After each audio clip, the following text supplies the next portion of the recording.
entonces medio que se pierde todo. Bueno, gente, es un repaso, bien repaso mismo, solamente lo más importante. Nosotros vamos a quedar charlando hoy, ¿tá? No voy a quedar solamente yo hablando, porque senão você vai ser cansativo el repaso y vamos a full. Sé que está en la hora de la siesta de ustedes, sí, pero no se puede dormir. Hoy no se duerme. Bueno, vamos a ver primero los síndromes pleuropulmonares, que es lo oro que siempre se pregunta. Después, neumonía adquirida en la comunidad y vamos a pasar por EPIC.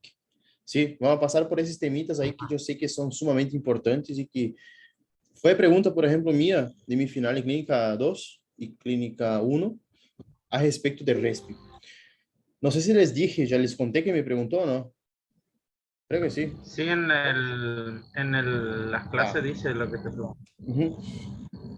pero clínica 2, lo que me preguntó ahora fue edema pulmonar, la semiología, y también en clínica 1 me fue preguntado respecto estaba Sosa y Silvia, la hija, me preguntó en clínica 1 respecto de derrame pleural, el derrame pleural, el neoplásico y los criterios de Leiden. Bueno, voy a empezar entonces por síndrome de condensación.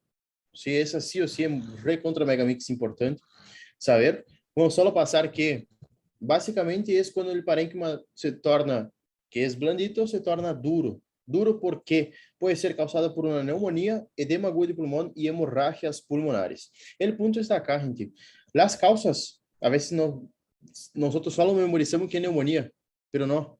Edema agudo de pulmón y hemorragia pulmonar por ahí puede entrar en el escrito. Clínica va a depender, pero depende de qué la clínica, depende de la causa. Si es, por ejemplo, un edema agudo de pulmón, probablemente el paciente no va a tener fiebre, ¿ok? Pero si es una neumonía, sí o sí, casi siempre va a tener fiebre. ¿Cuáles son los casos que el paciente no tiene fiebre de neumonía? A ver si recuerda un poquito. ¿Cómo? ¿En qué casos el paciente no presenta fiebre en una neumonía? Pacientes mayores, por lo general. Eso. Extremos de la edad o cuando estamos hablando de una neumonía atípica. La neumonía atípica, el paciente puede presentar máximo una febrícula ahí, a veces menos de 37,5. ¿Sí? El límite es 37,5.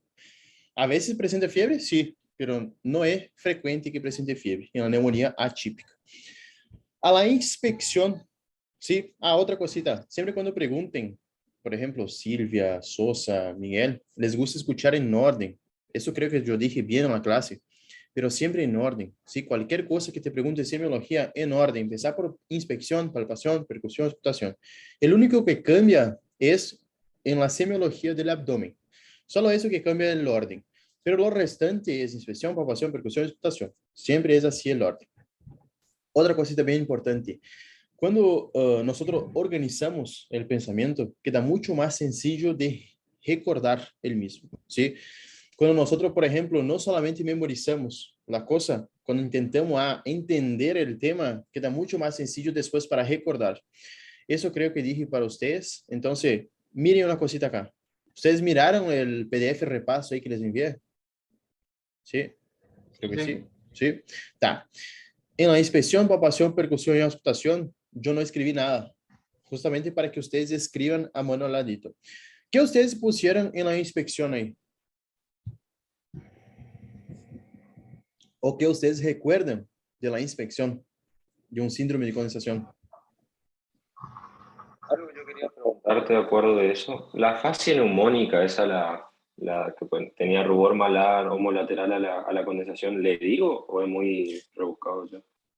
Es bien así, no es tan frecuente ocurrir la fase neumónica, pero puede ocurrir.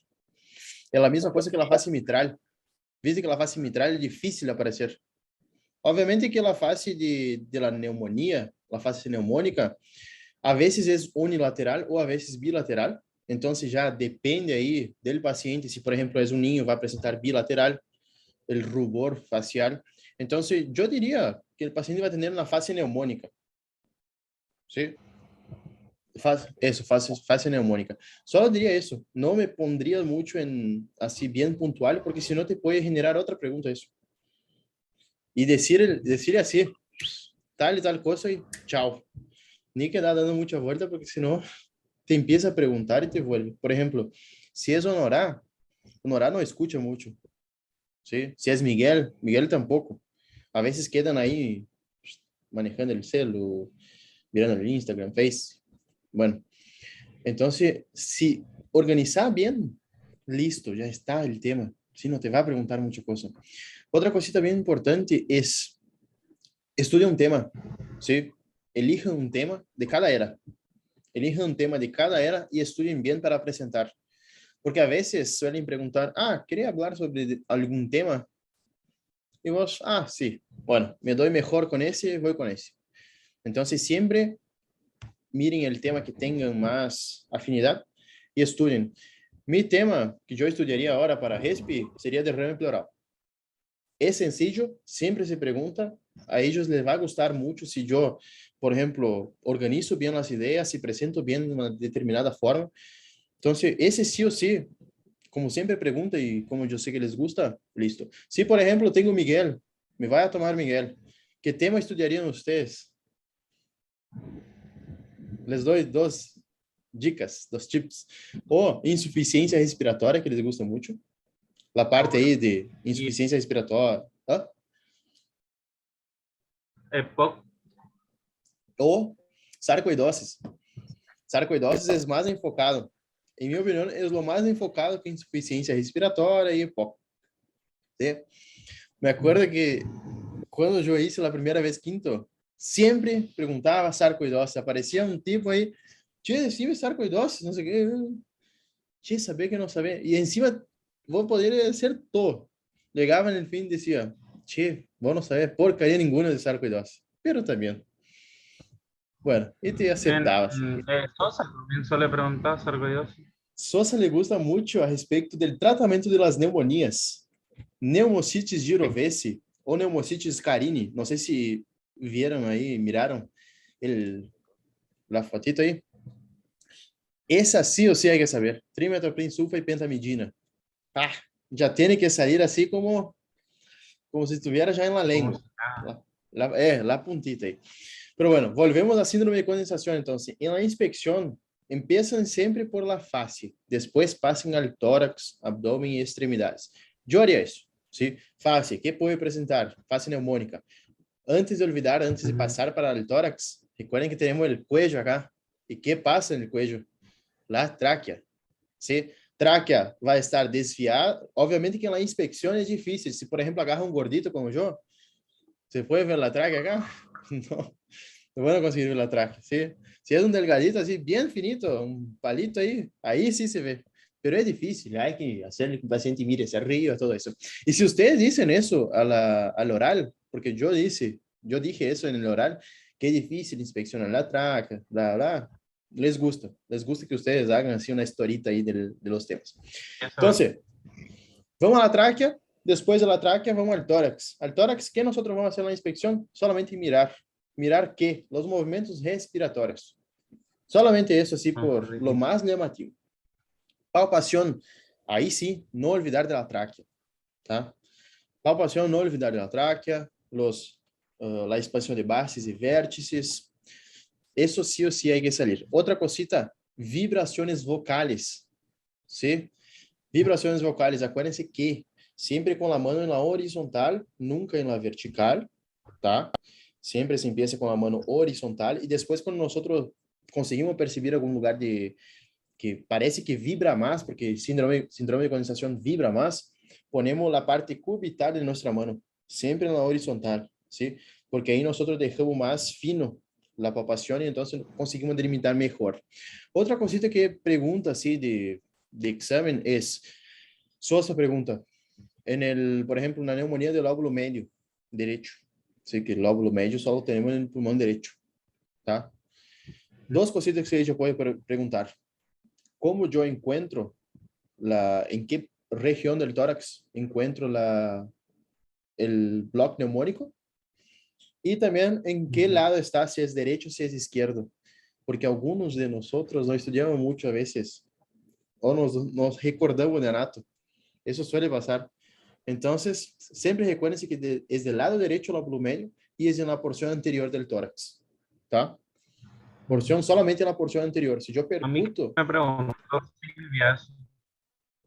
Ah, ¿preguntó eso?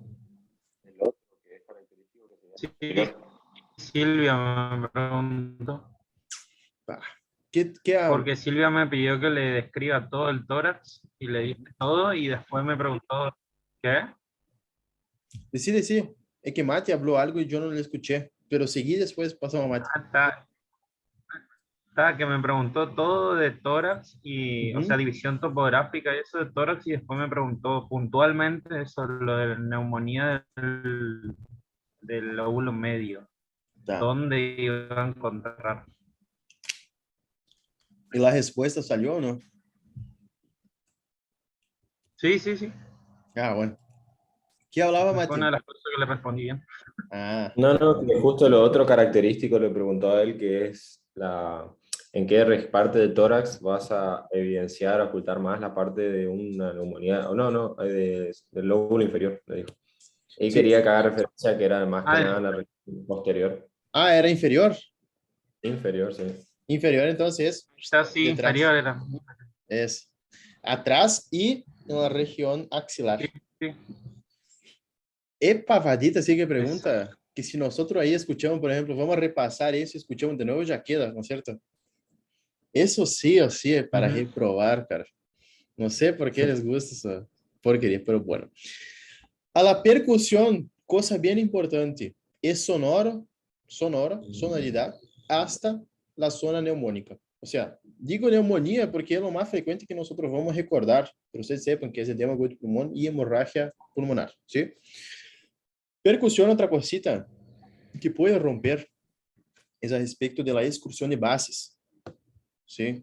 Excursión diafragmática o excursión de bases es la misma cosa, ¿tá? ¿Cómo se hace? ¿Ustedes recuerdan o no? ¿Necesitamos repasar o ya podemos pasar? Era, a ver si me acuerdo. Tenías que percutir primero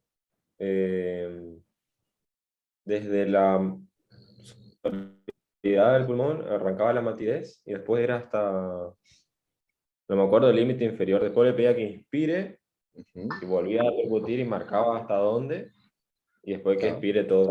Y ahí tá. marcaba la referencia. Primeiro, nosotros hacíamos en apnea, tá? Ahí está. Percutíamos hasta encontrar, pedimos para que el paciente expire. E aí começavam, percutindo, hasta que encontrávamos a mastidez. Porque, obviamente, não sale toda a área do pulmão, sempre queda no volume residual. Então, mastidez, opa, acá está minha diafragma. Então, se marcava. E depois pedia para que o paciente inspire, que aí o diafragma descende. Então, de volta, hasta la mastidez. E aí marcávamos de novo. E mirávamos la excursión de ambas bases, o sea, del lado derecho y del lado izquierdo. En caso de síndrome de condensación, el lado afectado excursiona menos, ¿sí? La misma cosa ocurre, o bien similar, pero bilateral, en un paciente EPOC. Recuerden que el EPOC tiene incapacidad de expulsar el aire, de También. salir el aire. Entonces queda siempre... Son ventilaciones cortas, o sea, excursiona muy poco el diafragma, ¿sí? Aí nosotros já podemos relacionar uma coisa com a outra. A la auscultación, ¿qué de característicos vamos a tener acá? ¿Cuáles son los signos? De la voz podía tener pectoriloquia, diáfana y egofonía. Broncofonía. Broncofonía. Eso, broncofonía. Después el murmullo vesicular disminuido Uhum. y podía ser reemplazado por el soplo Tubário. tubario. Soplo tubário. No suelen preguntar qué es cada cosa, ¿tá? No suelen preguntar. Pero lo que puede, por ejemplo, preguntar es a respecto del soplo tubário. Yo vi que preguntó, pero no suelen preguntar. ¿Qué es el soplo tubario? Es la superposición de dos tipos de ruidos, el murmullo vesicular con el soplo laringotraqueal, ¿sí? Y cuando superpone esos dos tipos de ruido y ahí da el soplo tubario.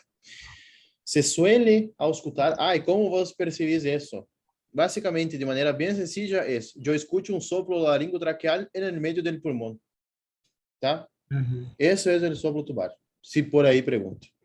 Vi que preguntó a uno el año pasado y ahí me pidió una clase de repaso. Entonces les digo por las dudas. Después, atelectasia. ¿Cuál es la diferencia del derrame pleural? Atelectasia atrae la tráquea, tá? Siempre cuando nosotros vemos una radiografía, siempre la traqueacita va a ser del lado afectado. Y derrame desplaza. ¿Qué es atelectasia? Es cuando hay una obstrucción de algún bronquio, de un bronquíolo, y entonces impide la entrada y salida del aire. Ah, pero ¿por qué nosotros tenemos una radioopacidad en la área ahí afectada? Por ejemplo, obstruye el bronquio fuente del lado derecho. ¿Por qué nosotros vamos a tener el pulmón derecho sin aire si, por ejemplo, obstruyó la entrada y la salida? Básicamente, ¿qué pasa? Nosotros tenemos aire en contacto con el alvéolo, ¿cierto? Queda el aire, sigue en el alvéolo, pero no entra más. Ese aire es reabsorbido. Por eso que disminuye la radioopacidad y radiolucidez. Sí, por eso que disminuye el aire en el pulmón afectado. Justamente porque el alvéolo pasa el capilar por debajo y reabsorbe todo ese aire. ¿Qué es importante de atelectasia? ¿Sí? Las causas de la obstrucción, tenemos obstrucción intrínseca y extrínseca, ¿sí? Relacionado siempre al bronquio. ¿Y qué hay que saber acá? Que la clínica depende. ¿Depende de qué? Depende si, por ejemplo, la obstrucción fue acá arriba, si fue en el bronquio fuente o si fue en un bronquio terminal. Básicamente, la clínica depende de dónde está la obstrucción. Y también, obviamente, de la causa. Cosita bien importante, ¿sí? Examen físico va a depender de la causa. Inspección, palpación, percusión, escutación. Creo que lo más así general de siempre, ustedes ya saben. ¿Puedo pasar para una cosita bien importante que eso pregunta de examen? ¿Puedo? ¿Sí? Miguel, Creo que es en por vos.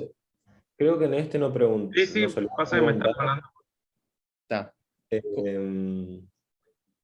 Este nos solía preguntar el desplazamiento de las cisuras a veces. Acá, eso yo estaba por decir. Ah, sí. Justo lo que se pregunta en el horario. ¿Qué pasa cuando tenemos una atelectasia, por ejemplo, del pulmón derecho? Acá. ¿Tá? En realidad es podemos decir, podemos arriesgar que es del lóbulo superior derecho. ¿Sí? Bueno, ¿qué pasa? Vamos a tener un aumento, si ustedes quieren anotar eso, para decir, importante, importantísimo. Eso es lo que preguntan en el horario. Vamos a tener un aumento de la radiodensidad del lóbulo atelectásico, desplazamiento de la cisura interlobar, se desplaza hacia arriba, el hilio pulmonar se eleva cuando es lóbulo superior y desciende cuando es del lóbulo inferior o medio, y hay elevación diafragmática ipsilateral. Eso es lo que tienen que decir en la hora cuando pregunta atelectasia sosa, ¿tá? Creo que eso es lo más importante, por eso que yo puse, ¿sí? Es lo más así que se pregunta. Generalmente causas de atelectasia pueden ser una moneda, cuerpo extraño, puede ser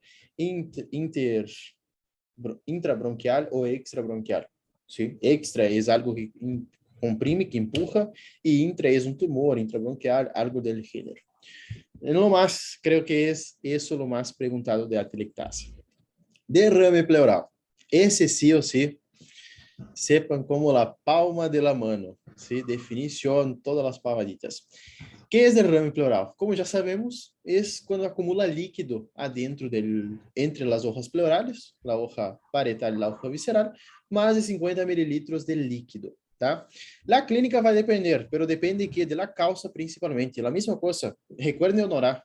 La clínica depende.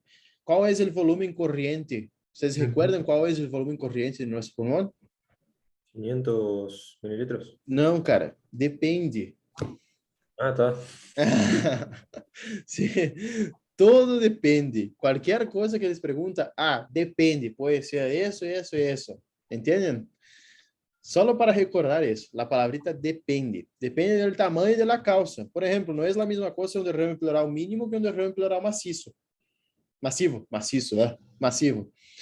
Por ejemplo, lo general que hay es dolor, disnea, tos y fiebre. Tos y fiebre, tos casi siempre tiene, pero fiebre depende de la causa.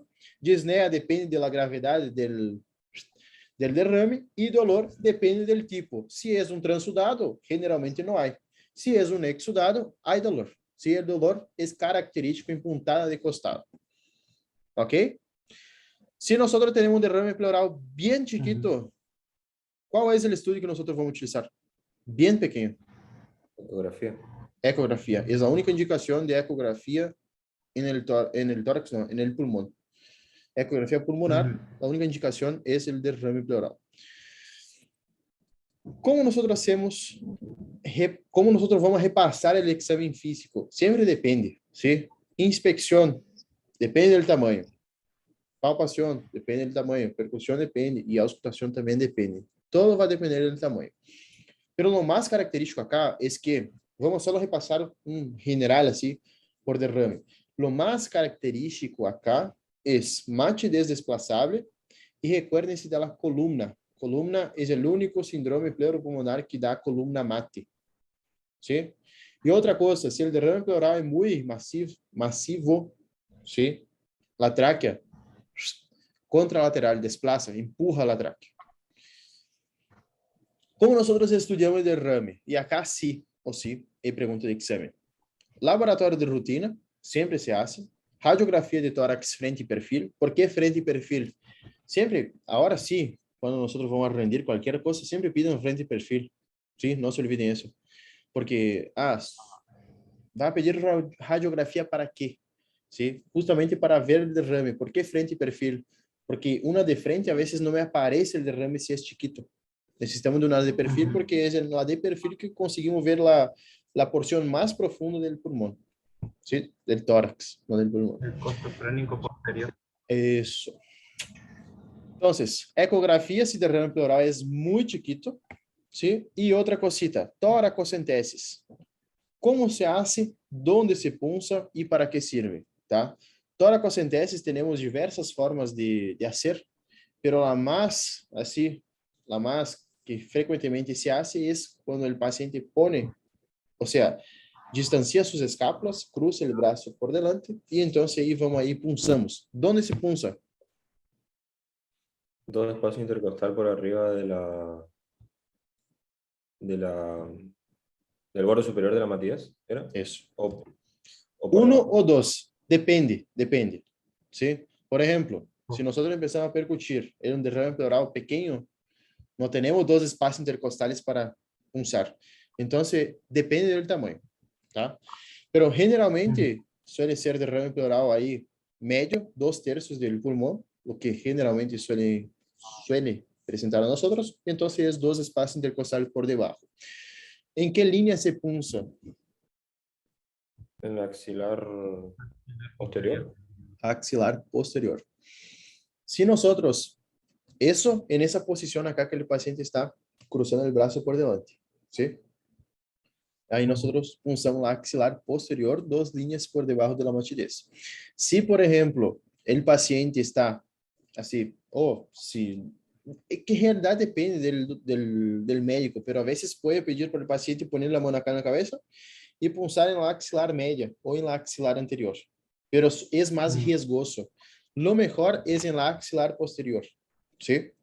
Si pregunta para ustedes, ¿dónde se punza? Es axilar posterior. Axilar posterior, ¿tá? ¿Dónde nosotros vamos a punzar en la región del, por ejemplo, saliendo del derrame pleural? ¿Cuál es el otro síndrome que nosotros punzamos el tórax como tratamiento? Neumotórax. Neumotórax. ¿A dónde se punza? A mí me mataste. No me acuerdo. Miguel. Estoy pensando. Axilar anterior. ¿Sí? Axilar anterior. Acá. O también se puede punzar, pero es difícil, abajo de la clavícula, en la línea medio clavicular. ¿Ok? Eso es pregunta de oral. Bueno, otra cosita. ¿Para qué sirve la toracocentesis? Es diagnóstica, es terapéutica y diagnóstica. ¿Sí? Sirve para esas dos cosas. Si por ahí preguntar, ¿para qué yo hago? ¿Solo para el criterio de like? No. Hago para diagnóstico y tratamiento. Tá. Después habería que solo repasar los criterios de like. Pero como es una tablita ahí memorizable y todo eso, dejo para que ustedes repasen eso para no quedar mucho tiempo acá. Antes de pasar, ¿Mm? a mí no me mareó el tema de el dolor en el derrame. El dolor era hasta que Despeguen las se hojas pleurales. instauraba, era hasta que se instauraba el derrame. Hasta que se despeguen las hojas pleurales. Ya Claro. viste que, por ejemplo, a veces teníamos el signo del menisco. Acá eso es el signo del menisco en la radiografía. Eso significa que no se despegó por completo las hojas pleurales. ¿Tá?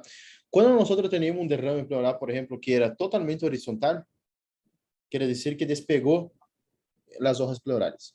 Tenemos dos casos. En ese caso, cuando despega ahí las hojas que quedan totalmente horizontalizadas, el derrame, ahí sí no duele más. Acá duele, y también en caso de transudado, a veces no duele. Sí, no es siempre que duele el transudado. Que el transudado, las causas eran como, por ejemplo, insuficiencia cardíaca, síndrome de la orina aí, síndrome nefrótico y cirrosis. ¿Sí? En esos casos ahí a veces puede no doler, no dar la puntada de costado. Y también sumado a eso, acuérdense también del color, del aspecto cuando se hace la toracocentesis.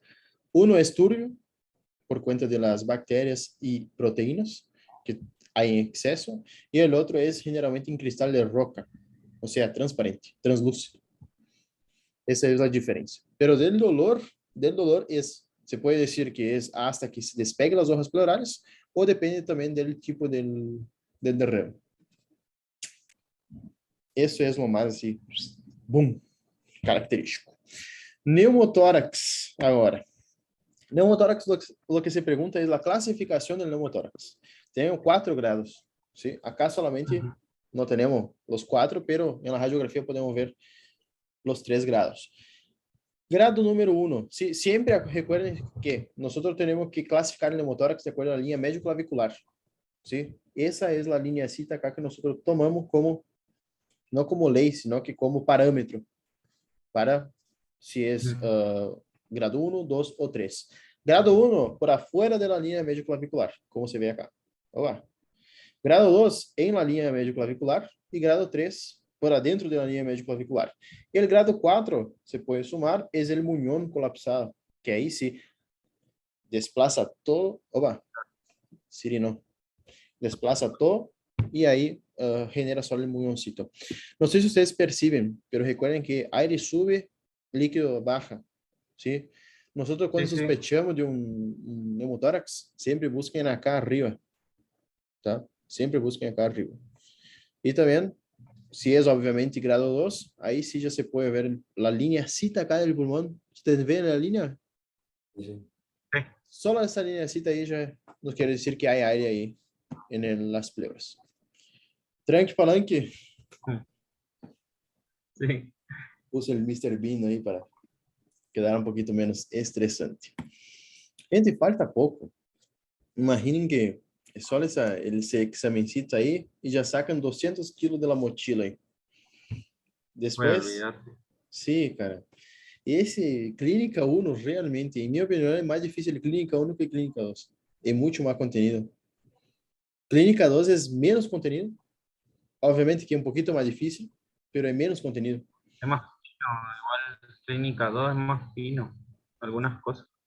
Pero não te pergunta lo fino em Clínica 2. Generalmente vai perguntar lo general, assim. Só Sí, se lo tener más muito mal leche. frecuente. ¿Ah? Sí. Como? Não te escutei bem. Que preguntan lo más frecuente en Clínica 2. Eso. Ustedes tienen, después de esa, de Clínica 1, se presentan aquí después. Capaz Y ahí algunas, tenemos que ver, sí, tenemos un montón, tenemos todo para rendir. pero estaría bueno ya Clínica 2 a mediados de año, ¿viste? Como ya estás preparando esto Eso. acá Yo y iba a decir eso. Claro. queda, queda cerca. Eso. Metan ya unas Conviene. especialidades. Las especialidades ahí, las más chiquitas. Yo metería todas las chiquitas ahora y estudiando para Clínica 2. Claro. Que é possível, é possível. Y ahí métanle pata ahí para julio, clínica 2, aprueban clínica 2 y solo falta, por ejemplo, las más difíciles en mi opinión, gineco, obstetricia y pediatría. En 3 meses, ponele 4 meses, 3 meses, 3 meses y medio, matan esas 3 materias. Y ahí ya finalizan el año, si posible, ingresan en el rotatorio ahí de septiembre. Está cerca, está cerca. Digo que a veces se pregunta solo lo más. Si es para hacer, va a preguntar lo que nosotros sabemos. Siempre digo eso. Sí, me pasó una cosa en gineco, no sé si les hablé. Ah, cara. No estudié 2 temas en mi primer chance. No estudié ni cáncer de ovario y ni la endometriosis. Y yo dije, Dios, si no es para que yo apruebe, y Miguel salió. Yo dije, si no es para que yo apruebe, cheque me pregunte endometriosis. Senté así, entró la doctora, háblame sobre endometriosis. Yo, pá. Y encima era cerca del almuerzo, ella ya estaba con hambre. No te puede hacer otra pregunta. Doc, pero solo me va a preguntar eso. No, no te puedo hacer otra pregunta. Terminamos acá el horario. Puta. Ahí ya saben la cagadita, pero bueno. Las Me pasó cosas. esto, pero en la mesa de marzo del año pasado. ¿Qué te Encima preguntó? fue una mesa que se reestiró. Yo tenía que rendir por él un jueves. Tardaron, después creo que había un feriado, después creo que nadie podía tomar. Conclusión, terminé rindiendo como 10 días después. O sea que tuve mucho tiempo para Sí. repasar y realmente me sentía bastante seguro, digamos. Ujú. Pero Sosa, 2 alumnos antes, se empecinó con examen neurológico. Preguntó a una, no sabía nada. Le preguntó a la otra, por lo visto tampoco le respondió. Y cuando me llega a mí me pregunta otra vez, examen neurológico. Y era el único tema de neuro que yo no sabía ni que existía, Ey, literal. Porque viste que uno mira el Rey o mira así esos apuntes resumidos, el Lucas, eso, y no está examen neurológico ahí. Y obviamente de lo que me acordaba le fui, no, pero yo quiero, vos haceme así cronológicamente, eso tiene una secuencia que hay que no sé qué. pa, Eso fue lo único que me preguntó. y chao. Qué porquería. Claro. No. Esa sal, onda vos, yo manejo bastante seguido. Cara, el peor que cuando algo cayó. El peor que cuando no es para hacer, no, no va. No va, ¿verdad? No sé cómo fue. Cuando es, te pregunta justo lo que sabes. Y cuando no es, chao. Bueno, volvemos para NAC. Neumonía adquirida en la Yo estoy comunidad. acá, pero está malo el internet, por eso desconecté la cámara y ustedes también están Dale. congelados acá. Ah, pero ¿me escucha bien? Sí, sí, sí, se escucha Ya, bien. dale. No es que acá no aparece más tu camarita ni tu Sí, nombrecito, sí, pero bueno, sé que yo sí estás vi ahí. la cámara, pero Dale. Neumonía adquirida na comunidade. Que é o mais importante? ¿Sí? Saber o germe mais frequente, que é o Streptoneumoniae, e outros, tá? Factor de riesgo, sí o sí hay que saber, porque los factores de riesgo son ellos que me van a decir si un paciente tiene comorbilidades o no. É a mesma coisa, tá? ¿Qué son comorbilidades? Es, por ejemplo, paciente mayor de 70 años, en realidad es 65 años, que nosotros ya tratamos como si fuera comorbilidades, insuficiencia renal, insuficiencia cardíaca, diabetes y EPOC. ¿Sí? Esas son las principales comorbilidades que pueden tener nuestro paciente y tenemos que tener en cuenta eso por cuenta del tratamiento. Y 10% de las neumonías necesitan internación. Eso no hay pregunta, solamente que dejé ahí para repassucito. Diagnóstico, sempre é pergunta, pavadita, es clínico radiológico, tá? Sempre, sempre. Se me dá solo la radiología, la placa de tórax, no es neumonía. Yo tengo solamente un síndrome de condensación acá, ¿sí? Solo un síndrome de condensación, no es neumonía. Neumonía es cuando yo tengo la clínica del paciente. La misma cosa, tenemos un electrocardiograma que tiene un sub-ST. ¿Es un infarto? No. Yo necesito de la clínica del no. paciente para decir que es un infarto agudo del miocardio. La misma cosa acá. Ujú. Entonces, ¿cómo estudios, como que yo sospecho de neumonía en un paciente, ¿cómo que yo voy atrás para saber si es realmente? Vamos a hacer laboratorio. En el laboratorio me va a presentar leucocitosis, en la mayoría de las veces. Raros son los casos que no se presentan la leucocitosis, pero generalmente se presenta, y nosotros vamos a pedir también un diagnóstico etiológico. ¿Cómo que yo puedo conseguir el germen?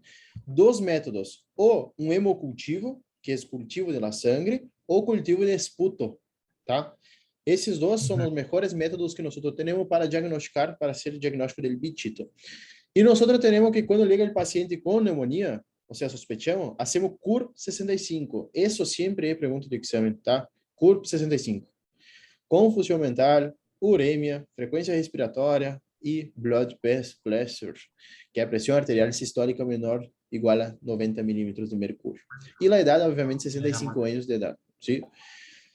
Por que é importante fazer CURP 65? E sempre se pergunta isso. Por aí pode perguntar uma cosita que vi que já perguntou. Por que a uremia sube? Sabem por quê?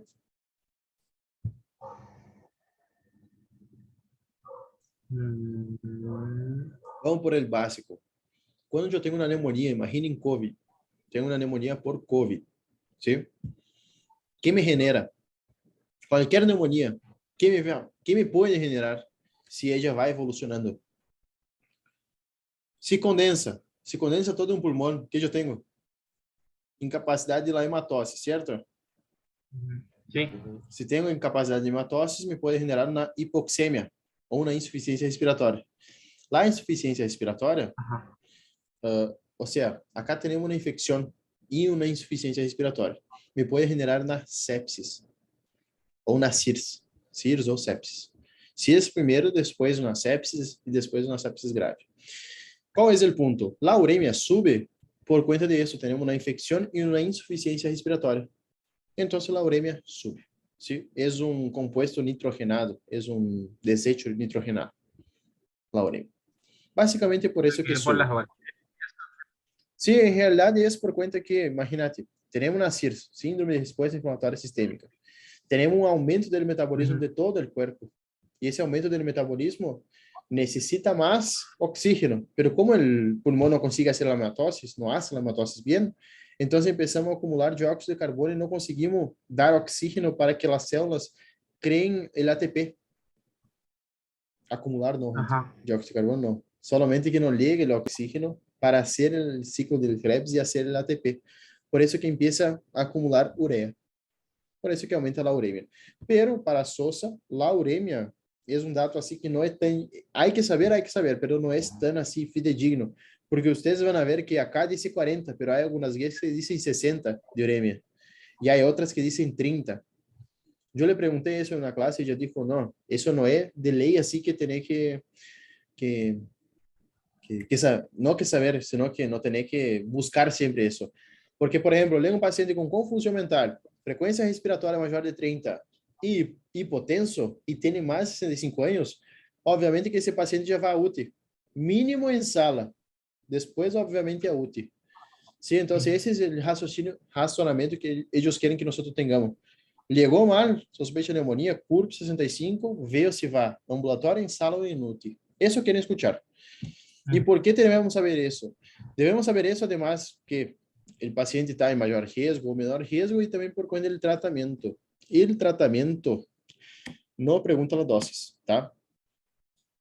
No me recuerde preguntar dosis. Lo que va a preguntar es, uno, ambulatório de amoxi. Si tiene comorbilidades, amoxiclavulânico. Se vai internado em sala, já empiezo com amoxiclavulânico. Se vai em UTI, opa, aí já tenho que cambiar el antibiótico. ¿Cuál es el punto acá? Si ustedes escucharon la clase de neumonía, ustedes saben que una preguntita que ya hace es, ¿cuál es la diferencia entre amoxiclavulánico y ampicilobactam? ¿Cuál es la diferencia? La vía. La vía, solo. Sí. Porque el espectro es el mismo. Eso. Amoxi es? Oral. Oral. Y ampicilobactam es endovenoso. Solo lo que cambia es la vía. Preguntó eso a una chica, la chica no sabía, reprobó. De onda. ¿Sí? En serio, cara, qué pavada. Pero no fue Sosa, fue la hija. Igual Entonces, ahí no, fíjate que dice oral en ese cuadrito. sí, ¿Qué Ah, cosa? pero dice amoxi, ahí. eso. Ujú. Amoxi clavulânico via oral. AMP, Subactam. Ah, em realidade é amoxi ou clavulânico ou Subactam, entendeu? Essa é a Sí, diferença. sí, sí, sí. Subactam tem via oral e via endovenosa, pero sempre se une AMP, Subactam, Claro, ampicilina, sí. que é endovenoso. Entendeu? Acá, ahí está. Isso. Eso es. Bueno, Ahí está la trampa. que trampita. Qual é o ponto acá? UTI, AMP, Subactam, mais claritromicina. ¿Sí? Si es pectora verde, tiene olor ahí a manzana, el olor raro ahí, opa, pipetazo, piperacilina, tazobactam. Outra, mais claritromicina. Outra cosita que se utiliza também, se tem riesgo de pseudomonas aeruginosa, pero no tiene criterios para ser internado en sala, por ejemplo, tiene riesgo de neumonía, como dicen, está expectorando verde, aí se pode utilizar ceftriaxona. Sí, ceftriaxona. Es ambulatório, porque es via oral. O levofloxacino também. Alguno de los dos se puede utilizar para la pseudomonas. Creo que Otra había cosita. preguntado una vez cuáles eran los, relacionado a eso, cuáles eran los antipseudomónicos, digamos, puntuales como para pseudomonas. Pipetazo, ceftriaxona Banco también y no se solía dar. oh, Vancomicina no se solía dar también. Vanco creo que no. Así específico Creo que no. Ah. de antipseudomona creo que no. ¿Y de la cefalosporina era la cefepime? ¿O Sí. ceftazidime? Creo. Cefepime se puede utilizar y también tenía el Como para noimipenem, no pararle unas pares si te pregunto. el meropenem también se puede utilizar. Que el meropenem mata todo, hasta barata, cucaracha. Sí, meropenem. No, en serio, meropenem es una bazooka. Es un mísil ahí de Rusia. Tá. Entonces, se puede utilizar sí cefepime, pero meropenem también para pseudomonas. Pero los antipseudomônicos, antipseudomona característico es pipetazo, piperacilina, tazobactam. Después, obviamente, ceftriaxona y también tenía el levofloxacina. Sí tiene riesgo de Staph aureus meticilina resistente, pero ese es raro, tá? Eso es internado. No es frecuente Ahí va nosotros. la banco. Aí sim, aí viene Vanco. Vanco e Clinda. Ou Linezolid. Linezolid generalmente não se pergunta. O que mais se pergunta é Vanco e Clinda. Una cosita antes de entrar en PIT. Lo que se preguntó mucho en el escrito del último final, ¿sí? Fue asma. Asma, perdón, último final no. En el último recuperatorio de primera era fue asma. Asma y EPOC. Alguna cosa entró de neumonía y insuficiencia respiratoria. Fueron los temas así más preguntados en el recuperatorio, en el escrito. En el oral fue En así el una mesa. escrito, pero ¿Cómo? era choice. Choice. Todo choice. Es más fácil de corregir. Ahora va a venir híbrida las clases. Ojalá que sea teórico online y práctico. Práctico. Eso. Sin práctico no Yo creo que existe la cosa. ellos van a preferir también eso, porque viste que a las clases, ellos tenían que dar 3 clases a la semana y Sí. siempre llegaban tarde, o suspendían alguna, o qué sé yo. Entonces Sí, iban a dar una clase nomás para todo y chao. eso. En mi opinión es lo mejor que hay. Y para Mejor mí que... también es mejor. No, ellos son muy desastres, ¿no? Sí, no, imagínate dar 3 veces la misma cosa. El docente va a quedar sabiendo mucho. Y daban Ay, diferente también, ¿te acordás que había en clase que daba Sosa, después venía, daba Usanich sí, y era re diferente una de la otra? sí, no, ese, olvídate.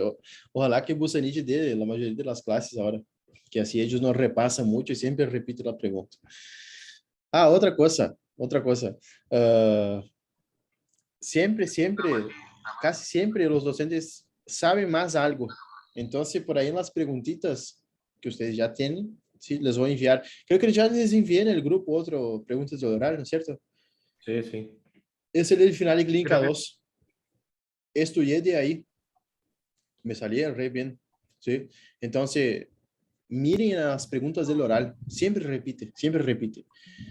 Y ojalá que ustedes entren, caigan con algún docente bien tranqui, que acepte las cosas bien, así. Pero generalmente es solo organizar. Otra cosita, duración del tratamiento. Neumonía leve es 5 a 7 días y internada de 10 a 14 días. Pero la palabrita clave depende que depende de la evolución del paciente. A veces suele requerir hasta 21 días de antibiótico. Tranque palanque, neumonía adquirida en la comunidad. Yo creo que lo más así llamativo lo que se pregunta es los tratamientos de neumonía adquirida en la comunidad y intrahospitalaria y también de los... Otra cosita que preguntó, hay un cuadrito. Me envíen después un mensajito, si hay en el grupo, para que yo les envíe el cuadrito de las neumonías en inmunodeprimidos, los gérmenes que más se dan en los inmunodeprimidos. Eso fue pregunta para una chica ahora en primera era. No, un chico. Le preguntó a un chico. De primera era, recuperatório de primera era. ¿Cuál eran los gérmenes y el conteo de CD4? Que era 200, 150, menor de 100 y menor de 50. ¿Sí? Eso preguntó. todo eso. Ese cuadrito de mierda ahí preguntó una... No necesitan saber todos, solo sepan los principales. Ah, que en el escrito, Cris, o en el En el oral. oral, en el oral. En el Ah, escrito, el año pasado entró ese cuadrito. Y en el oral ahora estuvieron preguntando. yo voy a buscar ahora eso. Uhum. Esperamos a Mate e vamos com Epid. Ei, Epid é uma porqueria. Deus mío. Yo no sé a vos, Miguel, pero ¿te gusta Epid? Sí, es medio raro la clasificación. Sí. Essa classificação aí é de matar. Pero já vamos a ver. Esperamos a Mate e aí volvemos. Vamos ver se está gravando a classe. Tá. Tá gravando. Tá chovendo aí? No, no, no. Hay sol. Gente infeccioso en inmunodeprimido. Será que já encontro e já envio? Voy a buscar, tengo por ahí a mano porque yo había hecho. Sim. E aí, Mate? Nós tava te esperando, cara. Al baño, fui al baño. Ah, pensei que te había ido dormir na siesta. Efecto secundario del tereré. Del tere. La mejor hierba, en mi opinión, es la curupí de Paraguay. Para hacer tereré. No sé para ustedes. Curupí, ¿conocen? ¿La hierba? Sí, La hierba curupí. casi. Ah, essa é top de las top. Tá, depois eu busco de los imunos deprimidos aí, el cuadrito y les envío. Pero envíen el grupo aí, porque senão después eu tenho que dar mais uma classe e me vou olvidar, seguro. Vou terminar el día así con la cabeza explotando. Bueno, EPID, entonces. Vamos a ver se sigue gravando lá. Aí, tá gravando. EPID. Eu sei que é um tema sumamente porqueria. Horrible. Horrible, terrible, como quieran. Pero lo que se pregunta de acá no es difícil, ¿tá? Nosotros vamos a ver solo lo que se pregunta. No se metan a saber todos los EPID que hay. Sepan eso que yo voy a hablar y por ahí si quieren agregar alguna cosita más, agreguen, por ejemplo, a las enfermedades. Ustedes van a ver después que hay, por ejemplo, silicosis, abestosis. Hay un montón de evoluciones, porque todo en EPID depende del contacto con el agente que generó ese exceso de colágeno, esa proliferación intensa. Lo que hay que saber de PID es la clasificación y después algunos de ellos. Por ejemplo, es una afectación que afecta el espacio peribroncoalvéolo vascular. Afecta todo alrededor del alvéolo y de los vasos. ¿Qué va a generar? Y del bronquio. ¿Qué genera alrededor de eso? Genera una camada de colágeno, porque el EPID es una enfermedad pulmonar intersticial difusa. En todo el intersticio pulmonar genera un estímulo para la formación de colágeno de manera anómala. Entonces, ese colágeno empieza a proliferar, proliferar, proliferar. Es como si fuera una herida en el pulmón. Cuando nosotros lo cortamos, empieza el colágeno a proliferar para que pueda cerrar la herida. En el pulmón es la misma cosa. Tenemos algún agente ahí, o puede ser idiopático, que no se sabe la causa, que es genético, o puede haber algún agente como el abesto, cualquier cosa que puede generar esa injuria, que pueden estimular el estímulo ahí para que empiece a proliferar el colágeno. Son más de 200 enfermedades, pero puse acá las principales que nosotros debemos saber, ¿sí? Tenemos que clasificar EPID por etiología conocida y desconocida. ¿Cuál es el punto acá? Nosotros vamos a tener la etiología conocida que se sabe la causa. La neumonitis por hipersensibilidad, neumoconiosis, daño pulmonar inducido por drogas y las causas infecciosas. Esas son las 4 que nosotros debemos nombrar ahí en la hora que me pide la clasificación de EPID. Y de causa desconocida, sepan lo seguinte: neumonía intersticial idiopática y granulomatosa. Esas son las principales, tá? Después yo hablo de otra, pero sepan esas 2 principales. ¿Qué debemos saber acá en la etiología desconocida? Neumonía intersticial usual, ¿sí? Que es eso, UIP, y no neumonía intersticial usual. Esa es la traducción de UIP, tá? La más frecuente de etiología desconocida es la fibrosis pulmonar idiopática. Eso es lo que hay que saber. Y de la granulomatosa, sarcoidosis. ¿Sí? De las raras, por ahí alguien puede ser mala leche como Honorar y preguntar a respeito de la proteinosis ososa alveolar. Es solo Creo que tenía un de Honorar, sí, de una nenita, o era otra cosa. No, otra cosa, era otra. no me recuerdo. Eso tenemos que hacer, Miguel. Sí, Yo yo creo que tengo por tengo ahí. algo listo de los casos. Me envía otro mensajito ahí. Anoten. Cuadrito de las neumonías, inmunodeprimidos y casitos de Honorar. Creo que alguien envió en otro grupo y ahí solo les encaminho. ¿Sí? Pongo ahí en el grupo que después yo subo. Entonces, lo más importante saber es clasificar etiología conocida y desconocida. De la desconocida, sepan eso: fibrosis pulmonar idiopática y sarcoidosis para Miguel. Miguel, sarcoidosis, y Sosa le gusta preguntar fibrosis pulmonar idiopática. ¿Sí? ¿No? Neumoconiosis. ¿Sabes? ¿Qué es neumoconiosis? ¿Saben algo o no? Posiciona a compuestos específicos, Eso. Ujú. Del como había trabajo. nombrado, todos y silicosis. Neumoconiosis se refiere al trabajo. ¿Sí? Daño pulmonar inducido por drogas, cocaína, por ejemplo, es una droga, genera daño pulmonar, pero no es tan así preguntado. Pero por las dudas, sepan, solo clasificando ya es 50% la clasificación.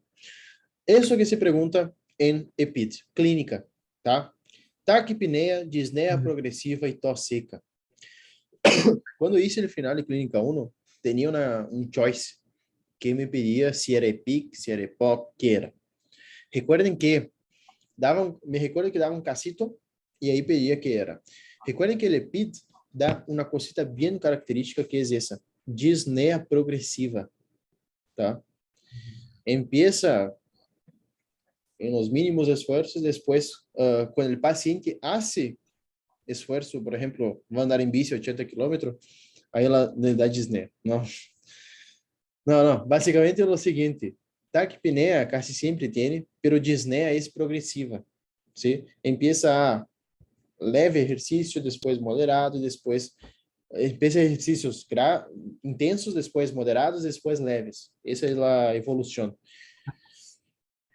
Y siempre depende de la exposición el tiempo de exposición al polvo orgánico o inorgánico y también de la evolución de la fibra colágena. Por ejemplo, si es una fibrosis pulmonar idiopática, el paciente va a presentar ahí a los 70 años una disnea grave, 65, 70 años.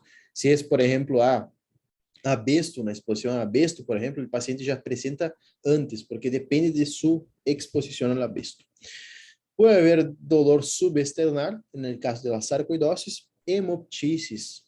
¿Qué es la hemoptisis? Hemoptisis, como quieran llamar. La liberación de sangre proveniente del árbol bronquial con la... Con la expectoración. Eso. Claro. ¿Cuál es la característica de la expectoración?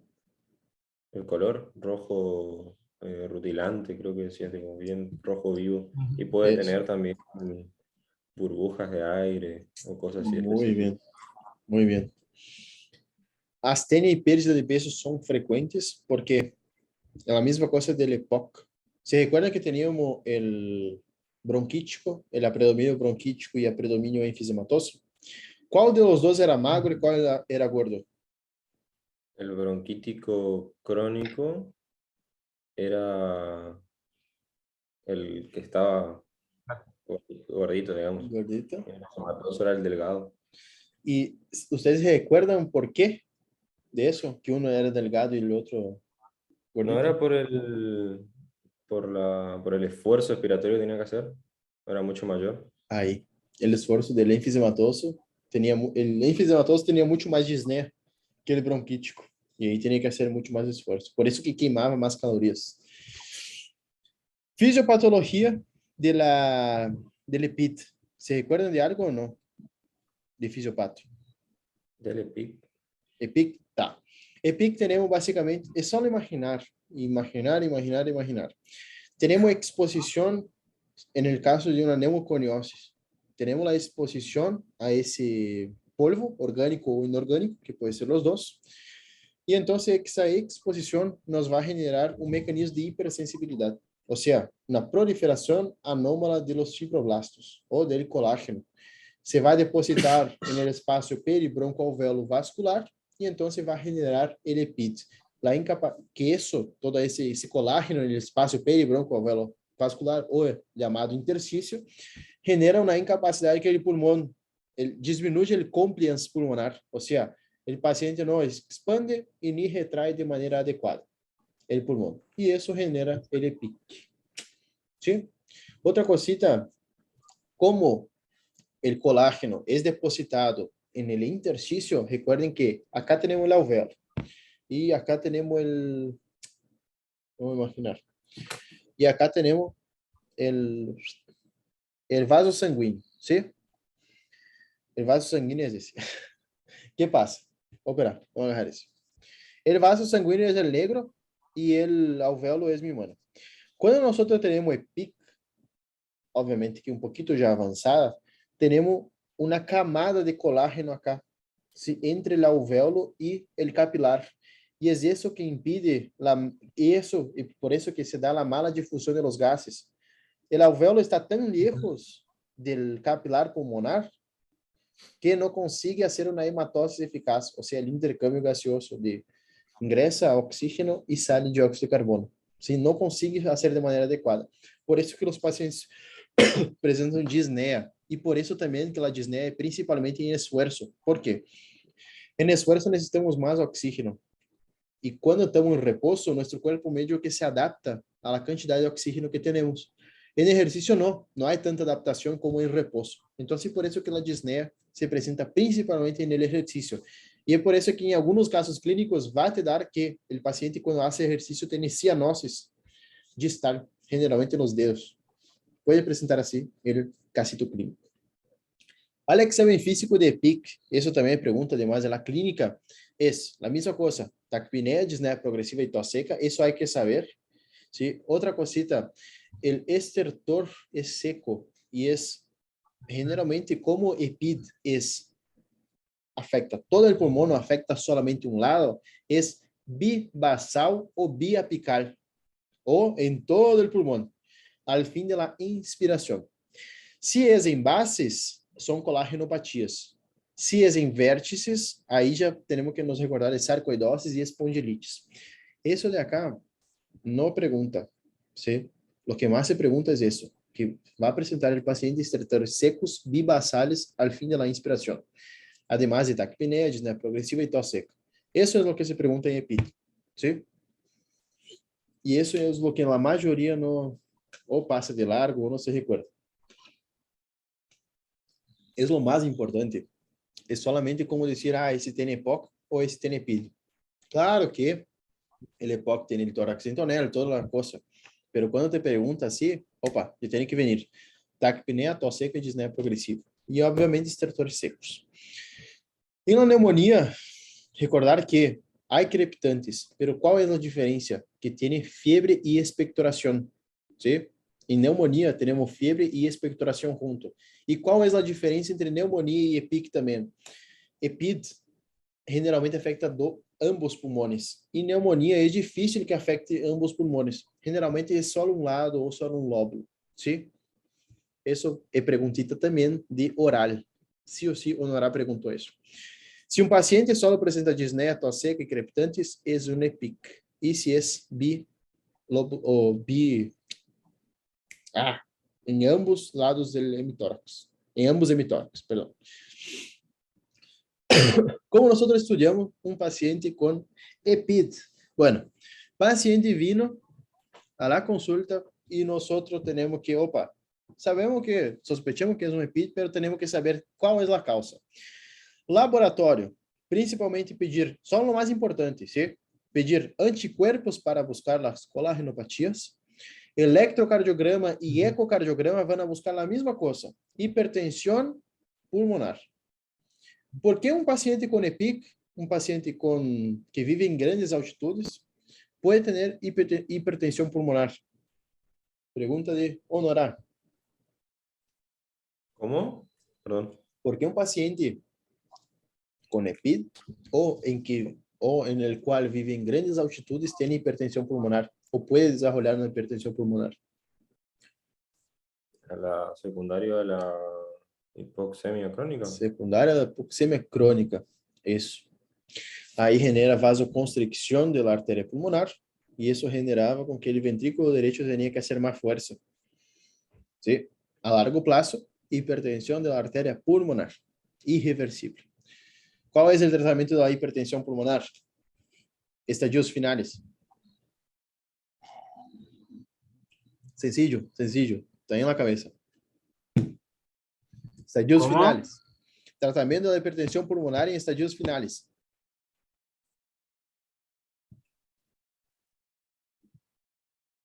Y vasodilatadores de la arteria pulmonar y oxígeno. Estadios iniciais, vasodilatadores são eficazes. Estadios finais, transplante cardiopulmonar. Sí, solo com transplante. No había vuelta, ¿no? No hay vuelta. Ese sí o sí es una porquería.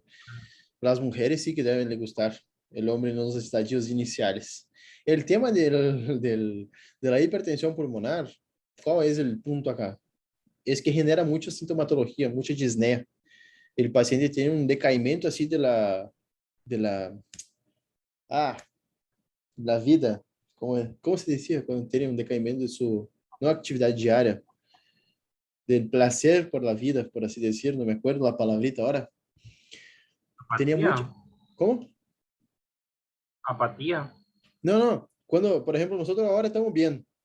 Un poquito estresado, nervioso, pero estamos bien. Me olvidé. Decaimiento de la vida, no es apatía.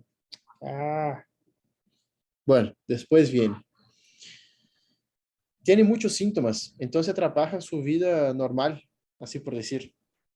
Entonces no se siente bien y ahí busca ayuda. El punto acá de la hipertensión pulmonar...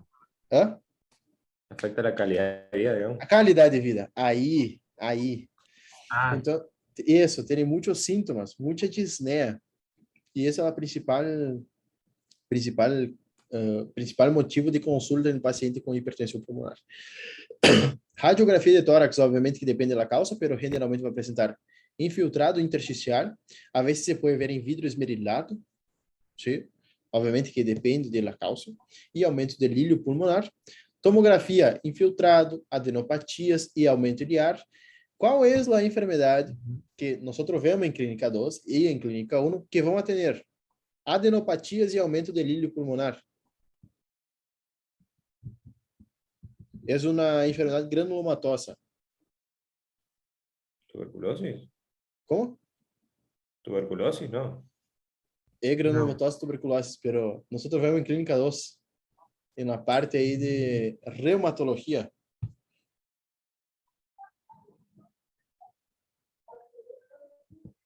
Não? Sarcoidosis, adenopatias e aumento iliar. Sarcoidosis, isso. Sarcoidosis é característico, adenopatias e aumento iliar. Obviamente que teremos 4 grados, já vão haver. Pero sí o sí, saber que sarcoidosis é pergunta de exame in situ.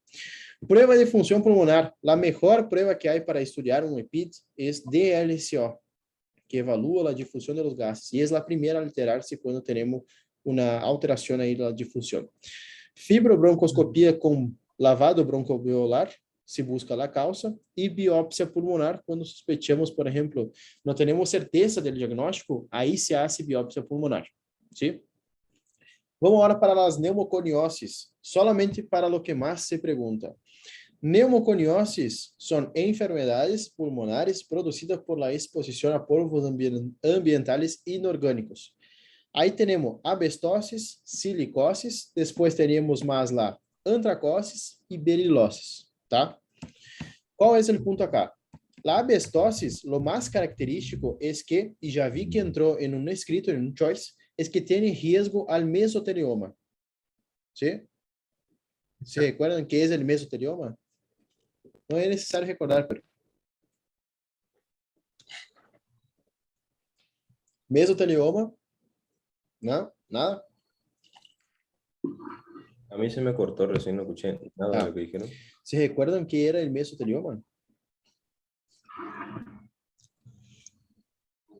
Abestosis, lo más característico es riesgo de mesotelioma. Es un tumor que puede dar, generalmente da en los tejidos, las hojas, que puede ser pleural o peritoneal. ¿Sí? En ese caso de la abestosis, puede dar mesotelioma pleural. El mesotelioma es un tumorcito que empieza a proliferarse de una manera bien copada, bien zarpada, que es muy rápido. Se prolifera en la hoja pleural y genera derrame pleural. Es una causa del derrame pleural. Y el abesto da mesotelioma. ¿Sí? Eso es lo que hay que saber porque ya preguntó en un escrito. Silicosis predispone a tuberculosis o infección por micobacterias atípicas. Eso es lo que hay que saber de silicosis. Después, antracosis es cuando el paciente inhala la antracita, no tiene nada así de característico, nada muy llamativo, pero puede dar EPID. Y la beriliosis es que, ¿cuál es la diferencia entre beriliosis y sarcoidosis? Es que en la sarcoidosis, cuando nosotros vamos a hacer la biopsia, vamos a tener granulomas sin berilio. Y en la beriliosis, nosotros vamos a tener granulomas similares a de la sarcoidosis, pero nosotros hacemos otra prueba que demuestra que tuvo exposición al berilio. ¿Entienden? O sea, beriliosis es como si fuera una sarcoidosis, pero con exposición a un polvo inorgánico. ¿Ok? ¿O no? Sí. Creo que lo más así llamativo de PIC es eso. Obviamente que ahora vamos a una cosita bien importante, que es fibrosis pulmonar idiopática. Hasta ahora, ¿ustedes tienen alguna inquietud que quieran preguntar? Yo necesito por lo menos 1 o 2 ejemplos. ¿Viste cuando clasificábamos las etiología conocida, desconocida? Dentro de la desconocida estaban las de... Fibrose pulmonar idiopática, sarcoidosis. Neumonitis por Hipersensibilidad. Esa teníamos la con patrón usual y no usual. Tá. No, en realidad creo que no está bien tu clasificación. Es, por ejemplo, causa conocida y desconocida. Sí. Causa conocida, neumonitis por hipersensibilidad, por drogas y también la neumoconiosis. Y la del lado desconocido era por granulomas, las raras, y también tenía una otra ahí que era la fibrose pulmonar idiopática, que era neumonia intersticial usual e no neumonia intersticial usual. De la no intersticial usual, esa es un montón de siglas, ¿sí? Yo vuelvo, es un montón de siglas, esa no se pregunta. No intersticial usual, eso no se pregunta. Yo puse acá un puntito, que es lo más así llamativo. Es lo que más llamativo, no, lo que más se pregunta, ¿sí? Mira, 55% es fibrose pulmonar idiopática. Es bastante. La restante, miren las siglas. Generalmente eso acá no se pregunta. Lo que se pregunta es eso, de certeza absoluta. ¿Esa era tu duda? Tranqui. Tá. Seguimos entonces con fibrosis pulmonar idiopática. Esa suele ser la pregunta de Sosa a respecto de ese temita. ¿Sí? Ella siempre pregunta cuál es la causa y cómo se presenta el paciente. ¿Cuál es la causa de fibrosis pulmonar idiopática? Dígame. No tiene. ¿Mm? No tiene. Desconocida. Sí, causa desconocida. Y hay gente que cree que tiene causa. La más frecuente de los epitos, ¿sí? La causa es desconocida y hay excesiva deposición de colágeno, como siempre ya habíamos visto. Eso es un pulmón normal, ¿sí? Donde la sangre pasa acá por el medio de los alvéolos y hay intercambio gaseoso. Y eso es lo que pasa cuando tenemos fibrosis pulmonar idiopática. Miren el tejido fibroso acá. Hay depósito de colágeno y destrucción alveolar. Miren, esses são os alvéolos. E acá, miren os alvéolos todos distorsionados. Isso é o que passa na fibrose pulmonar idiopática. Clínica, oba! Bateu acá em câmera. Clínica, es la disnea de esfuerzo, tos seca y estertores inspiratorios. Y la sobrevida después que se descubre esa porquería es de 2 a 5 años. Eso es lo que Sosa le gusta preguntar. ¿Cuál es la sobrevida de un paciente con fibrosis pulmonar idiopática?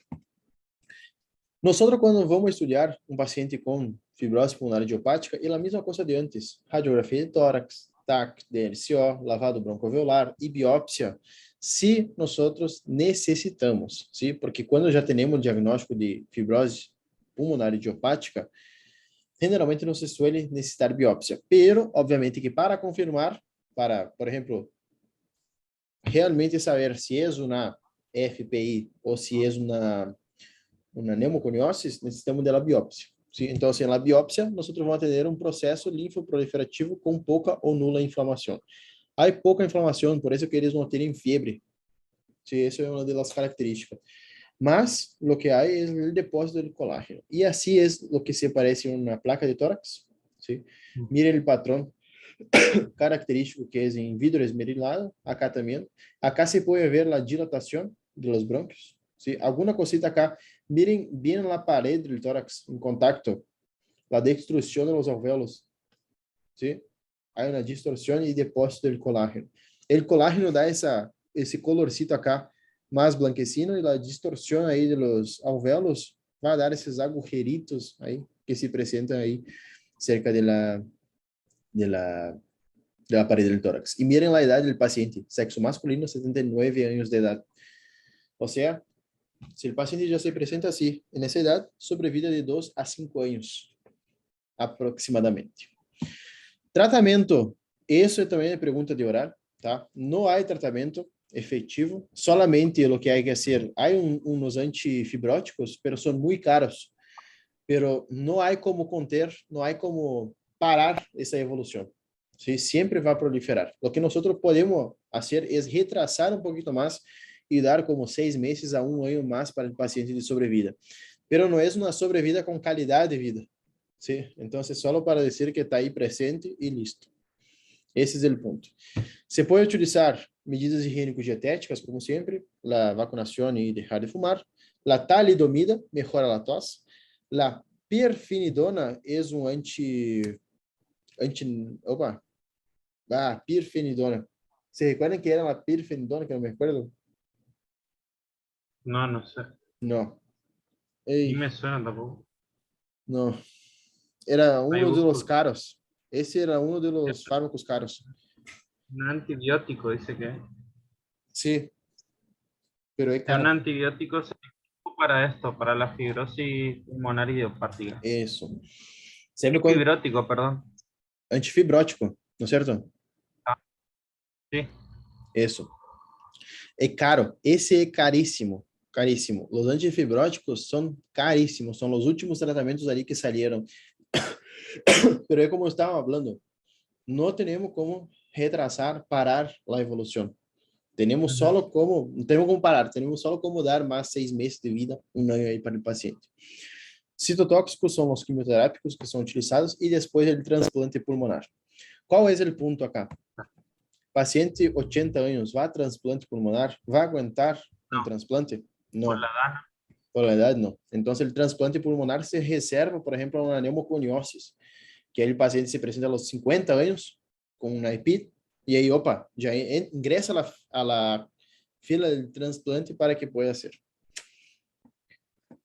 Todo aqui hasta acá. Tranque. O Mr. Bean aí manda um ok para vocês. E, bueno, sarcoidoses agora. Agora sim o bicho pega. O que há que saber de sarcoidoses? Linfadenopatia, artrites, lúpus pérneo, eritema nodoso e neurites óptica. Sabendo essa quíntuple aí, essa penta, já é um passo inicial bem importante. Bueno, sarcoidosis es una enfermedad granulomatosa, perdón, sistémica y de causa desconocida. Recuerden esa imagen acá, ¿tá? La mujer es una mujer que tiene un agujero, mentira, tiene una afectación de piel y es de piel negra, ¿sí? Eso, recuerden, mujer negra que tiene una afectación de piel. Eso es lo más así que nosotros vamos a recordar así. Miren, afectación de piel en las piernas, en la cara, parece un lupus y realmente genera lupus piel. Mayor incidencia es en menores de 40 años, ¿sí? Y es común la aparición durante embarazo y lactancia. Afecta pulmones, ganglios, piel, corazón, hígados, riñones, sistema nervioso central. Son los principales sitios afectados. Cuando pregunten causas para ustedes, si falta alguna causa, digan sarcoidosis. ¿Sí? Es el coringa de las causas. Bueno, paciente tiene hipertensión pulmonar, sarcoidosis. Paciente tiene SIDA. No, sarcoidosis no van a decir, obviamente, pero cualquier cosa, sarcoidosis es el coringa acá de las causas. Una cosita bien importante es la clínica.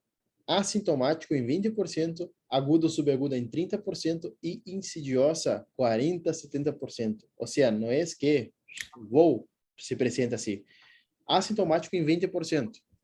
Se para o paciente tem uma clínica aguda ou subaguda, es los síntomas generales aí de uma enfermidade reumática, que é fiebre, malestar general, anorexia, perda de peso. Recordem-se isso. E depois temos 3 tipos de quadro em la forma aguda, que pode ser o paciente que se apresenta com disneia, tos e moléstia retroesternal. Temos o paciente que se apresenta com síndrome de Lofgren e síndrome de Hartford-Waldenstrom. Essa porcaria acá perguntou também no oral. ¿Sí? Preguntou. Uma alumna minha do ano passado. Tá? Ella, hijo de... No estudié esa porquería y me preguntó. Por eso que pongo acá. Pero así le preguntó, o sea, hablame del síndrome de cosas. No. Preguntó sarcoidosis y después, ¿qué es el síndrome de Hartford-Waldenstrom? Sí, así de onda. No, le odiaba, creo. Cara, no, eso ni a quien odias de preguntar eso. Isso é realmente reprovável. Cara, esse para, não me fui com tu cara e te vou a reprovar. É dizer isso. Nadie estudia isso. Realmente nadie estudia. ¿Qué es el síndrome de Hereford-Waterstone? Se les pregunta, es un síndrome clínico caracterizado por 2 puntos.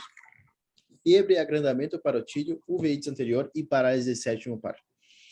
Creo que le preguntó, no sé si fue en una era o en un final, creo que fue en un final, porque ahí ya agarró la parálisis del séptimo par y se fue para ahí. Creo que fue por ese lado. Por las dudas, sepan ese, sí o sí. Y el síndrome de Lofgren, si quieren notar, yo no sé qué les va a preguntar, pero si Dios quiere que no les pregunte eso, porque eso es una cosa así desumana preguntar eso. Eso es desumano. Pero bueno. Forma insidiosa es la mayor parte de los pacientes y va a presentar síntomas pulmonares y 10% en otros órganos, la sintomatología.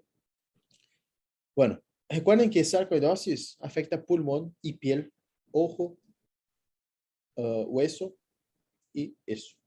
Sí, obviamente que afecta todo el restante, pero recuerden de eso: eritema nodoso, lúpus, artritis, linfadenopatía y neuritis óptica.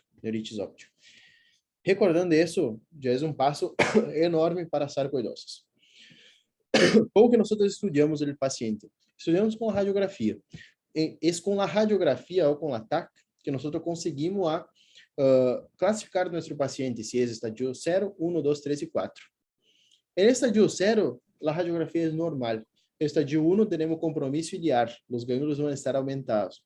Estadio 2, adenopatías, infiltrado pulmonar, lesiones de tipo, o sea, en el pulmón miliar o nódulos bilaterales diseminados.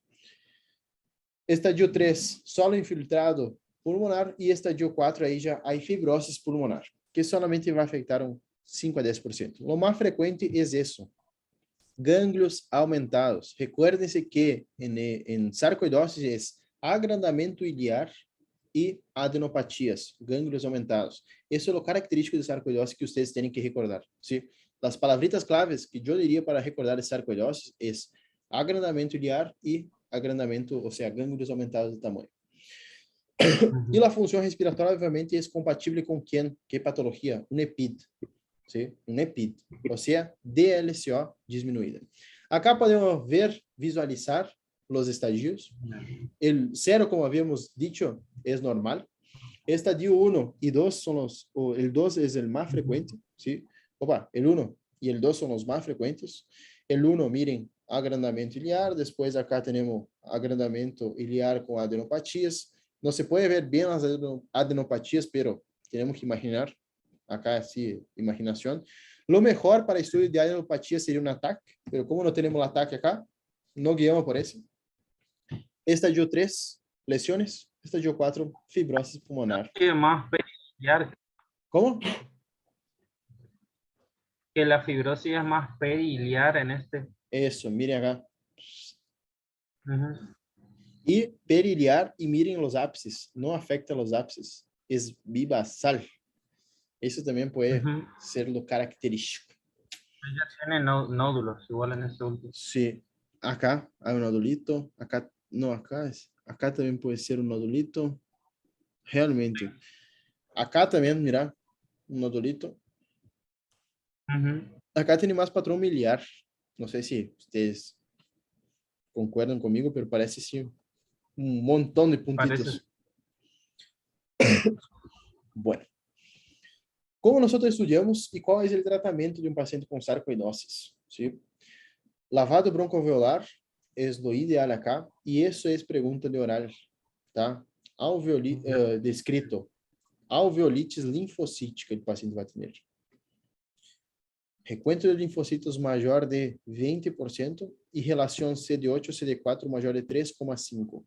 Eso yo saqué de Farreiras o de Harrison, alguno de los dos yo saqué. Biopsia transbronquial es el diagnóstico de certeza, y el tratamiento es lo siguiente, es de acuerdo a al grado, a la fase que está el paciente. Fase 1 es en observación, 2 o 3 observación con pocos síntomas. Si es 2 o 3 con muchos síntomas, ya empezamos con corticoides y inmunosupresores, como por ejemplo prednisona o prednisolona, lo que dijo, y ciclosporina es cuando está contraindicado los corticoides o cuando yo necesite sacar, disminuir la dosis del corticoide. Ahí puedo sumar prednisona y ciclosporina las dos juntas. Como nosotros podemos ver, tratamento de sarcoidosis es inmunosupresores y corticoides. ¿Por qué? Es una enfermedad reumatológica, podemos decir así. ¿Sí? ¿O no? Claro. Para mí, ¿qué es? En realidad no tiene una clasificación así, es tal cosa. No. Dicen que es una enfermedad así que está suelta. Pero para mí es una enfermedad reumatológica. La mayoría de las Claro, tiene enfermedades... mucho componente inflamatorio, sería. Eso. Inflamatório e também depósito de colágeno. Então, assim, isso caracterizaria como uma enfermidade reumática. Afecta todo, desde piel, sistema nervioso central, hueso, todo, todo. Então, pulmão. O que nós temos que fazer? Se é reumático, temos que fazer uma diminuição de temos que modular seu sistema imune. Então, vamos utilizar corticoides e imunossupressores para modular. Quando queremos, por aí Clínica 2 pode perguntar, quando queremos diminuir a dose de um corticoide, utilizamos um imunossupressor. Por exemplo, estávamos utilizando antes 1 miligramo por quilo por dia, hasta 60 de prednisona, ou seja, 60 miligramos estávamos utilizando por dia de prednisona, para bajar a 30 ou a 20, necessitamos de ciclosporina, ¿sí? Para bajar um pouquinho a dose do corticoide. Outra cosita bem importante. Le agrega para compensar. ¿Cómo? Le agrega para compensar lo que Eso. disminuye el otro. Para compensar e também se utilizava para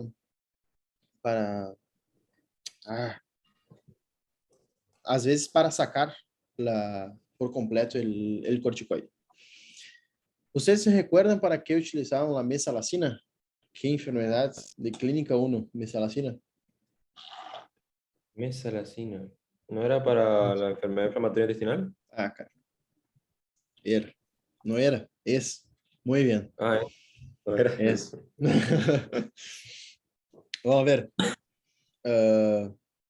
Vamos a hacer más unos 10 minutitos. Les voy a preguntar unas cositas, ¿puede ser?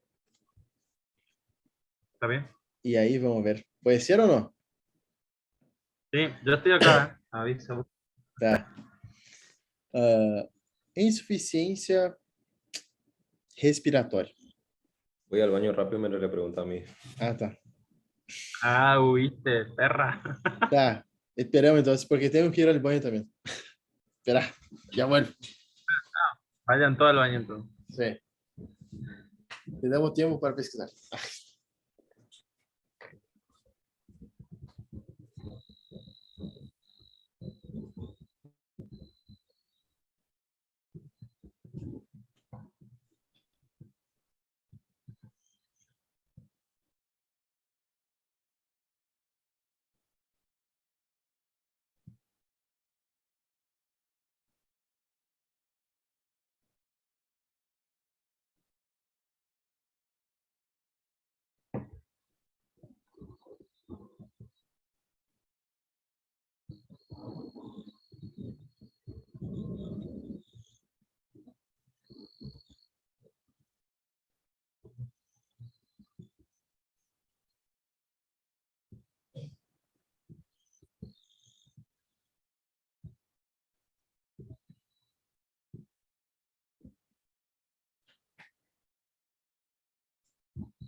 Listo. ¿Me escuchan? Tranqui. Sí. Sim, não? Tá. Insuficiência respiratória, os tipos que há.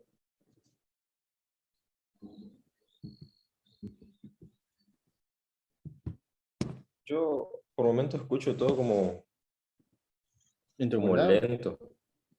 Sí, yo también, pero ¿Desde pensé que acá? era mi internet. Por eso ahí- No, No, puede ser acá.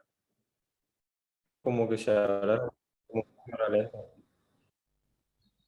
Ahí. Ah, no. parece ¿Volvió o que no? Su conexión inestable. No. ¿Me escuchan? Sí, te escucho. Ah, bueno, entonces, le metemos. Tá. Insuficiência respiratória, que tipos hay? Dos tipos. Tipo 1, que a predominio, no a predominio, solo con hipoxemia, y la tipo 2, que tiene hipoxemia e hipercapnia. Ujú. Ah, antes de cerrar, tenho que passar uma cosita bem importante. Que é Resepoc? Sabem? Resepoc? ¿Cómo? Resepoc, a nova classificação de EPOC que eles estão pedindo. Não? No. No, ni Tá. Bien aí. Por suerte. Espera que vou abrir e les comparto na pantalla. Ok? ¿Qué salió? ¿Una nueva clasificación? Sim. Estão perguntando.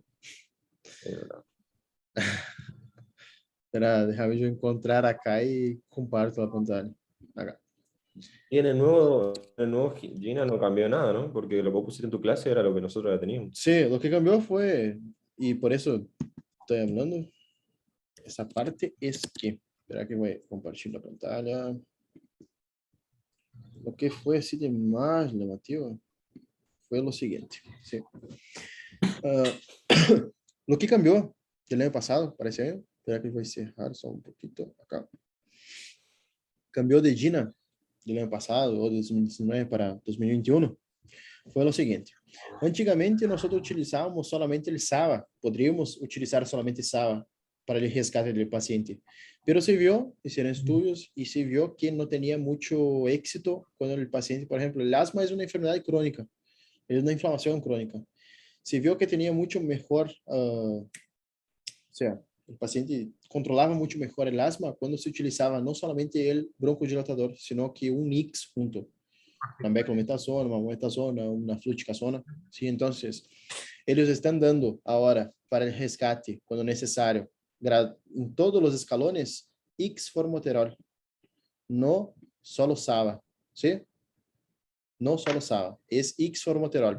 Ah, pero el formoterol tarda un poquito para hacer efecto, entonces puede ser X y SAVA, pero siempre se agrega un corticoide. Eso fue lo que cambió, ¿ok? pero eso ya estaba, creo, ¿no? 2019 no. Claro, pero 2019. lo que nosotros estudiamos, Miguel, ya estaba así. Pero antes, es lo que vimos que cambió. Antes, por ejemplo, en el intermitente, cuando tenía síntomas, solo le mandaba un SABA y chau. Eso, Ahora no. Ahora es un LAVA más Felix. eso. Pero el de rescate sigue siendo el SABA. Sí, sigue siendo el Ante una, SAVA. ante una crisis o exacerbación, ¿no? Uhum. Outra cosita que cambiou, deixa eu ver acá se tenho. El Resepoc. Acá. Resepoc. Não. Asma. Ai, não tenho acá. Híjole. Espera. Creo que está em cima. Esperem um minuto.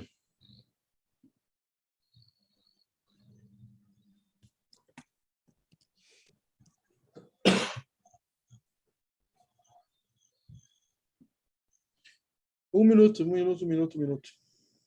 Que estou ingressando agora no WhatsApp e já les mostro. Isso sim, eu sim, não sei se vocês têm. Pero. Eu les passo. Resepoc. ¿Cómo se llama? Resepoc. Acá. Acá compartilho a pantalla. Ei, se vê mal como uma perra. Espera. Aí compartilho a pantalla, está descargando.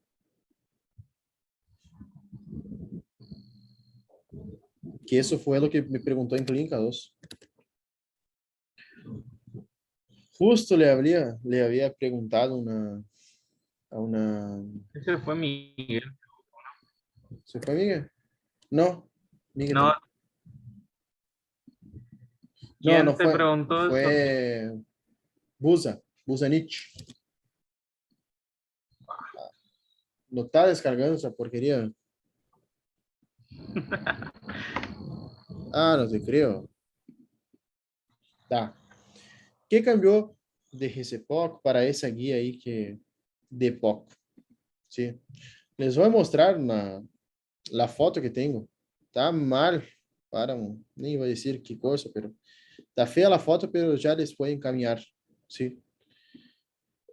Bueno, ¿qué fue que cambió? ¿Se puede ver?